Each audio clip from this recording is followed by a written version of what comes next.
नमस्कार दोस्तों, स्वागत है आपका। जैसे कि हम आत्मलोक के जो 7 लोक हैं उसके बारे में जानने की कोशिश कर रहे हैं। पहले 2 लोक के बारे में, वो कैसे होते हैं, वहाँ की जो आत्माएं होती है वो किस तरह से होती है, वो क्या वहाँ पर क्या करती है, उनको आगे जाने के लिए क्या करना पड़ेगा, तो इन सारी चीज़ों के बारे में हमने जानकारी ली थी। आज हम तीसरे लोक के बारे में जानकारी लेंगे दोस्तों। तीसरे लोक के बारे में दोस्तों सबसे पहले ये कहा जाता है कि यहाँ की जो लोक है, यहाँ की जो आत्माएं होती है वो थोड़े से उनका भी स्तर नीचे ही होता है।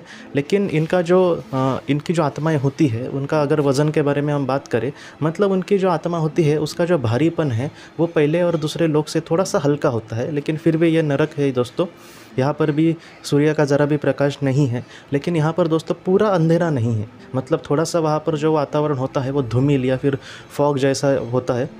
मतलब वो पूरी तरह से वहाँ पर सूरज नहीं है, कभी कभी इसको ग्रे वर्ल्ड भी कहा जाता है। लेकिन दोस्तों यहाँ पर भी एक प्रकाश वैसा नहीं है, लेकिन एक पूरा अंधेरा भी हम नहीं कह सकते। लेकिन वहाँ पर अगर हम गए तो हमें भी वहाँ पर अस्वस्थ लग सकता है। दूसरी बात ऐसी कहा जाती है दोस्तों कि यहाँ की जो आत्माएं होती है उनका जो शरीर होता है वो भी पूरा नहीं होता। जैसे पहले लोक में मैंने आपसे कहा था कि पहले लोक में जो आत्माएँ होती है उनका भी शरीर पूरी तरह से पूरा नहीं होता, कुछ ना कुछ उसमें प्रॉब्लम दिखते हैं। ये सारी चीज़ें इसलिए होती है दोस्तों क्योंकि उनके जो कर्म होते हैं वो बहुत ही ज़्यादा बुरे होते हैं। तीसरे लोक के बारे में कहा जाता है दोस्तों कि वहाँ पर भी उनका जो शरीर है वो पूरा नहीं होता, वो भी एक समुदाय के जैसे ही रहते हैं। लेकिन ऐसी जो आत्माएं होती है वो किसी के साथ भी सच्ची नहीं होती दोस्तों।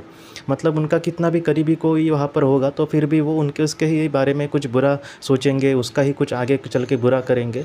एक बुरे लोगों की संगत, जैसे आप बुरे लोगों का एक दल आप आंखों के सामने ला सकते हैं या फिर उसके बारे में सोच सकते हैं, एक इमेजिन कर सकते हैं कि वो जैसे किसी के भी नहीं होते, वो सिर्फ खुद के लिए ही, स्वार्थ के लिए जिएंगे। तो वैसे ही ऐसे लोग होते हैं, ऐसी आत्माएं होती है।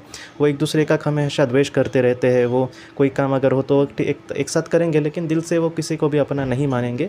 और इनको भी विकास करने के लिए दोस्तों, आगे आगे जाने के लिए एक बुरे जन्म लेने पड़ सकते हैं। अब तीसरे लोक की जो आत्माएं होती है वो किस तरह से आगे बढ़ सकती है। तीसरे लोक की जो दोस्तों आत्माएं होती है वो कैसी होती है कि वो इतनी, हम बहुत ही उनको बुरा नहीं कह सकते। जैसे पहले और दूसरे लोक में मैंने आपसे कहा था कि वो बहुत ही ज़्यादा बुरे लोग होते हैं। मतलब एक आपको अंदेशा हो इसलिए कह रहा हूँ कि जो लोग दूसरों का खून वगैरह करते हैं, तो ऐसी जो ज़्यादातर आत्माएं हैं वो पहले दूसरे लोक में ज़्यादा आपको दिखाई दे सकती है।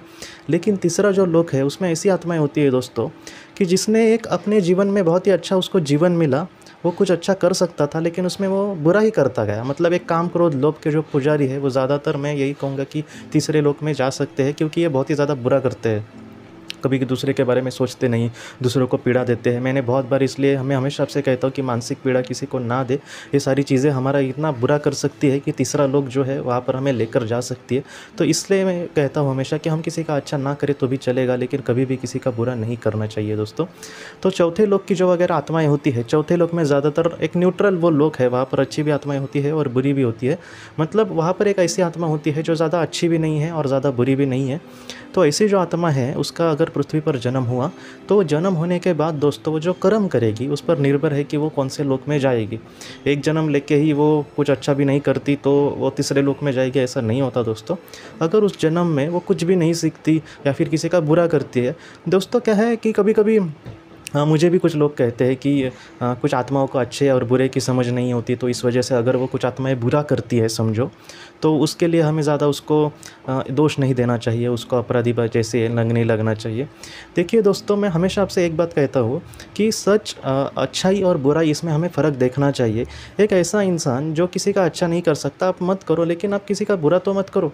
कभी कभी मैं कितने लोगों को कभी कभी देखता हूँ ना, ऑब्जर्व आप लोगों को करिए कभी कभी, कि वो दूसरे को अगर इतना सा कुछ देंगे ना तो उनको कुछ बड़ा लगता है, लेकिन दूसरों से बहुत कुछ लेते समय उनको कुछ भी नहीं लगता। तो ऐसी जो आत्मा है जिनको दूसरे के बारे में कुछ भी नहीं लगता, जो हमेशा दूसरों की जुड़ी बुरी भावना जो होती है उनके लिए हमेशा होती है, क्योंकि ये दूसरों को हमेशा पीड़ा देते हैं, तो उनके मन से ये ऐसे लोगों को वो कुछ बुरा भला कहते हैं क्योंकि ये किसी का बुरा करते। तो ऐसे जो लोग होते हैं ना, तो उनको ज़्यादा चांसेस होते हैं कि ये काम क्रोध लोभ, मतलब आप समझ सकते हैं दूसरे पर क्रोध करना, किसी को बुरी नज़र से देखना, उस पर अपना हक जताना। और लोभ के बारे में मैं आपसे कहूँ तो सिर्फ मुझे मिला तो सब कुछ मिला, उसका कितना भी जाए, किसी का कितना भी नुकसान हो, लेकिन मुझे मिला तो सब कुछ मिला।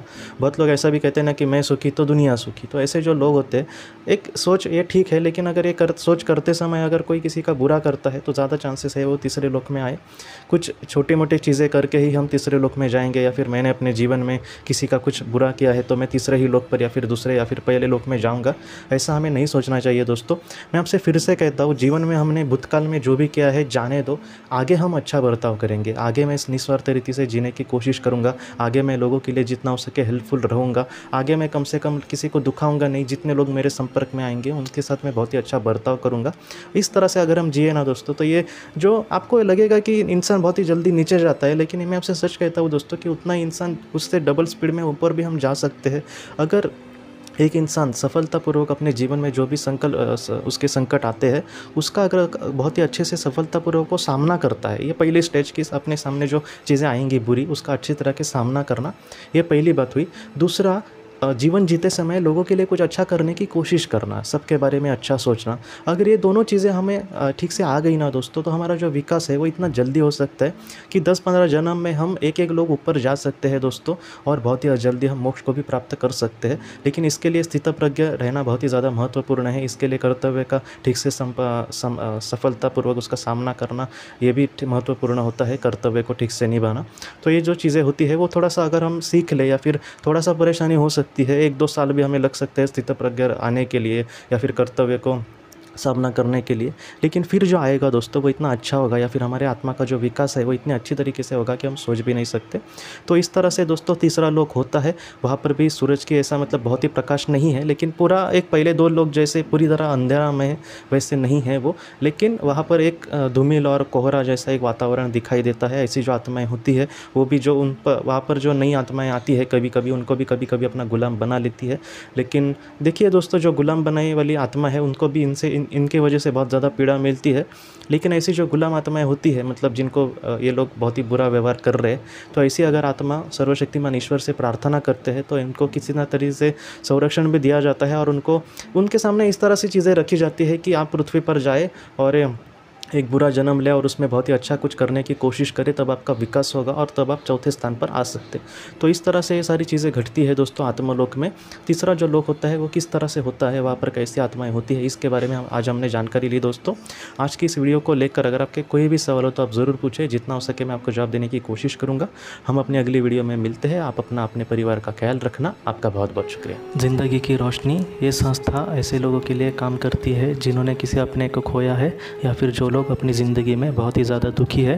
जो लोग इस संस्था से जुड़ते हैं उनको तकरीबन 50 किताबें भेजी जाएगी उनके व्हाट्सएप पर या फिर ईमेल पर। ये किताबें आत्मलोक या फिर मौत के बाद हमारे साथ क्या होता है, इन सारी चीज़ों की आपको पूरी तरह से जानकारी देगी। और इसके साथ साथ आपको एक पास्ट लाइफ रिग्रेशन थेरेपी की ऑडियो भी भेजी जाएगी। इस ऑडियो की मदद से आप घर बैठे अपनी पास्ट लाइफ रिग्रेशन करने की कोशिश कर सकते हो। बहुत लोग पास्ट लाइफ रिग्रेशन थेरेपिस्ट के पास किसी कारण के वश नहीं जा सकते, तो ऐसे लोगों के लिए मदद के लिए ये ऑडियो तैयार की गई है। तो आप ज़रूर इस संस्था से जुड़े। इस संस्था से जुड़ने के लिए सामने जो व्हाट्सएप का नंबर दिया है, आप कृपया उस पर संपर्क करें। आपका बहुत बहुत शुक्रिया।